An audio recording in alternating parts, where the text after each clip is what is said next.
Hello everyone, welcome back to my YouTube channel. Friends, if anyone new to my channel, please subscribe and press on the bell icon so that you never miss any update from my channel.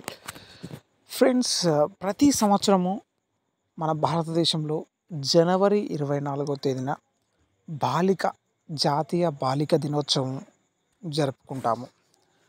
ఈ జాతీయ బాలిక దినోత్సవం ఏమిటి, దాని యొక్క చరిత్ర ఏమిటి, అసలు ఎందుకు మనము ఈ యొక్క జాతీయ బాలిక దినోత్సవాన్ని జరుపుకుంటున్నాము, ఏ సంవత్సరం నుండి జరుపుకుంటున్నాము అనేది మనం ఈ వీడియోలో తెలుసుకోవడానికి ప్రయత్నిద్దాం.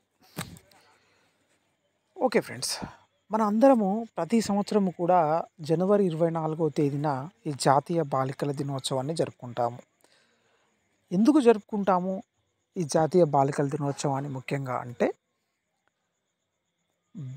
దేశంలో బాలికలు ఎదుర్కొంటున్నటువంటి అసమానతలు, అంతేకాకుండా ఆడపిల్లల యొక్క హక్కులపై అవగాహన కల్పించడం, అంతేకాకుండా బాలికల యొక్క విద్య, ఆరోగ్యం, పోషకాహారం యొక్క ప్రాముఖ్యత గురించి చర్చించడం గురించి, వారి యొక్క ఉజ్వల భవిష్యత్తు గురించి బాటలు వేయడం లాంటి ప్రధాన లక్ష్యాలు జాతీయ బాలిక దినోత్సవం జరుపుకోవడం మనకు ఆనవాయితీగా వస్తుంది.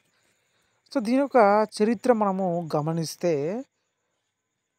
మన దేశంలో తొలిసారిగా 2008వ సంవత్సరంలో ఈ యొక్క బాలిక దినోత్సవాన్ని జరుపుకుంటున్నాం ఫ్రెండ్స్. 2008వ సంవత్సరంలో ఎందుకు జనవరి 24నే జరుపుకుంటున్నాము అంటే, 1996 ఇందిరాగాంధీ భారతదేశ తొలి మహిళా ప్రధానమంత్రిగా ప్రమాణ స్వీకారం చేశారు. ఎప్పుడు ఫ్రెండ్స్? 1996 జనవరి 24వ తేదీన ఇందిరాగాంధీ గారు తొలి మహిళా ప్రధానమంత్రిగా ప్రమాణ స్వీకారం చేయడం జరిగింది. సో దానికి చిహ్నంగానే మహిళా సాధికారత, లింగ సమానత్వాన్ని మనకు జాతీయ బాలిక దినోత్సవాన్ని మనం జరుపుకోవడం జరుగుతుంది. సో ఇది friends. For more video updates you can subscribe my channel. Thank you. Have a nice day friends.